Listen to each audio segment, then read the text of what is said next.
ओम शांति। प्रिय आत्माओं, बहनों और भाइयों, आज का विषय है गीता चोरी की है। डॉक्टर प्रीति निगम जी, सादर प्रणाम। आप अपने चैनल पर कहती हैं कि मैं जो कहती हूँ ब्रह्मा कुमारियाँ उसे गलत कहती हैं। फिर आप ये भी कहती हैं कि मैं गलत हूँ, तो सच्चाई क्या है, आकर बताओ। आपकी बात सुनकर मुझे संकल्प आया कि सच्चाई बताने का छोटा सा प्रयास मैं भी करके देख लेता हूँ, लिख देता हूँ। जैसे मैं लिखने के लिए स्वतंत्र हूँ, ठीक वैसे ही आप भी इसे मानने ना मानने के लिए स्वतंत्र हैं। आप ये भी जानती हैं कि भगवान का वादा है कि जब जब धर्म की अतिग्लानि होगी, तब तब आकर अधर्मनाश और सत्य धर्म की स्थापना के लिए आऊँगा, यानी अवतरित होऊंगा। अवतरित होने का मतलब उतरना होता है, क्योंकि परमात्मा शिव का निवास परम धाम है, वहीं से उन्हें आना होता है। जैसे किसी के पास अपना मकान नहीं होता तो उसे किराए का मकान लेना होता है, ठीक उसी तरह परमात्मा शिव निराकार हैं, तो उन्हें ज्ञान देने के लिए किसी तन की आवश्यकता पड़ती है। जैसे हम भी किराए का मकान अपनी पसंद का लेते हैं, इसी प्रकार परमात्मा को जिसका तन पसंद आया उसके तन का आधार लिया। जिस तन का आधार लिया उसका नाम दादा लेखराज है, जिसे परमात्मा शिव ने ब्रह्मा नाम दिया। परमात्मा जिस सत्य धर्म की स्थापना के लिए अवतरित हुए हैं, उसका नाम है आदि सनातन देवी देवता धर्म। इस सत्य धर्म का संबंध हिंदू, मुस्लिम, सिख, ईसाई से न होकर दिव्य चरित्र से है, मानवीय मूल्यों से है। मानवीय मूल्यों का आधार है सादा जीवन, उच्च विचार, कम खर्च, बालानशी, मांगने से मरना भला और पवित्र धन की पालना। त्याग, आदर्श, अनुशासन एवं मर्यादा का पालन करना, सच्चाई, सफाई, ईमानदारी और वफादारी पर चलना, प्राण जाए पर वचन न जाए, यानी मन वचन कर्म में एक रूपता लाना, यही व्यवहारिक जीवन का मूल है, मानवीय मूल्य हैं। इन मानवीय मूल्यों से बढ़कर दुनिया के किसी भी शास्त्र में कुछ और लिखा हो तो बताइएगा। आप ये भी कहती हैं कि हम शास्त्रों को नहीं मानते। वास्तव में शास्त्र तो हमारा जीवन है। हम शास्त्रों की बातें नहीं करते, बल्कि जीवन में उतारते हैं। हालांकि ऐसा करने वालों की संख्या बहुत कम है, ठीक उतनी जितनी पांडवों की थी। ये भी आप सभी जानते हैं कि जब भी कोई यज्ञ रचा जाता है, उसमें विघ्न जरूर पड़ते हैं। इसी प्रकार परमात्मा शिव द्वारा रचे गए यज्ञ में विघ्न डालने वाले, अपने को ब्रह्मा कुमार कुमारी कहलवाने वाले ब्रह्मा कुमार नहीं, बहरूपीय हैं, मायावी हैं, राक्षस हैं। जो विघ्न उपस्थित कर रहे हैं। परमात्मा शिव के आदेशों का पालन करने के बजाय अपनी मत चलाकर भोले मानस को सता रहे हैं, रुला रहे हैं, उन पर अन्याय अत्याचार कर रहे हैं, उनकी ज़मीनें हड़प रहे हैं, आत्महत्याओं के लिए मजबूर कर रहे हैं। पिछले 50 वर्षों से पत्रकार होने के नाते इन्हें इनकी गलतियां बता रहा हूं, पर लातों के भूत बातों से कहाँ मानते हैं। सारी गलती उनकी भी नहीं है, उन बहन भाइयों की भी है जिन्होंने परमात्मा द्वारा प्राप्त अष्ट शक्तियों का इस्तेमाल नहीं किया। जैसे सामना करने की शक्ति, समाने की शक्ति, ऐसे ही एक है परखने की शक्ति। ये बहन भाई जो इनसे पीड़ित हैं, वह इन्हें परखने में मात खा गए, राक्षसों को देवता समझ बैठे, इन्हें ही भगवान मान बैठे।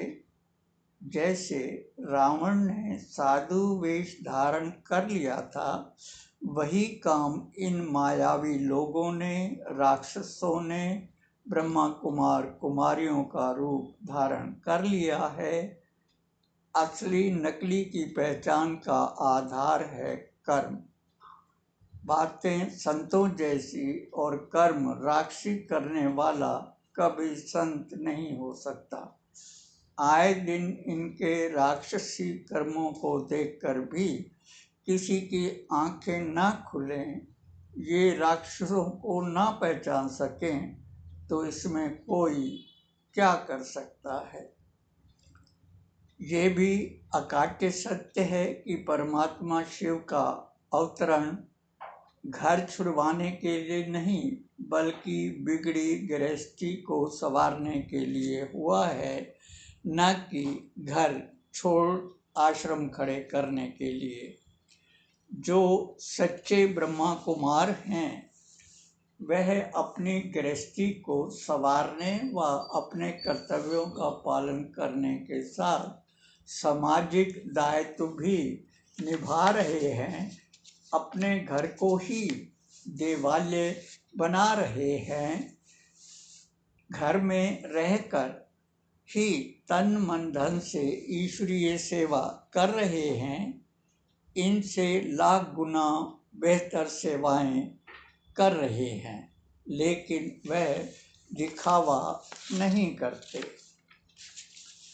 यह आश्रम खड़े करने व घर छोड़ने का काम बहरूपियों का है, राक्षसों का काम है। आश्रम बनाकर दाता के नाम पर हाथ फैलाकर भगवान को बदनाम करना, यह भी राक्षसों का ही काम है। गरीबों एवं कमज़ोरों पर जुल्म ढाना, ये भी राक्षसों का ही काम है। उन्हें रुलाना, सताना, ये भी राक्षसों का ही काम है। इस समय देवासुर संग्राम चल रहा है, धर्म युद्ध चल रहा है, सत्य असत्य की लड़ाई चल रही है। सत्य की विजय पहले भी हुई थी, अब भी होगी। इसे दुनिया की कोई भी ताकत झुठला नहीं सकती, झुठला नहीं पाएगी, क्योंकि सत्य की नाव डोलती ज़रूर है, लेकिन डूबती नहीं है। आप ये भी कहती हैं कि ब्रह्मा कुमारियों ने गीता चोरी की है। प्रीति जी, आपको तो ये भी नहीं मालूम कि वास्तव में गीता ज्ञानदाता है कौन। आप लोग कहते हैं कि गीता ज्ञान श्री कृष्ण ने दिया। श्री कृष्ण भगवानों वाच किसी गीता में लिखा हो तो बताओ। गीता में तो भगवानों वाच लिखा है। अब प्रश्न उठता है कि भगवान कौन है। भगवान कहें या परमात्मा, शास्त्र भी शिव को ही परमात्मा मानते हैं और कहते भी हैं ब्रह्मा देवताय नमः, विष्णु देवताय नमः, शंकर देवताय नमः और शिव परमात्माय नमः।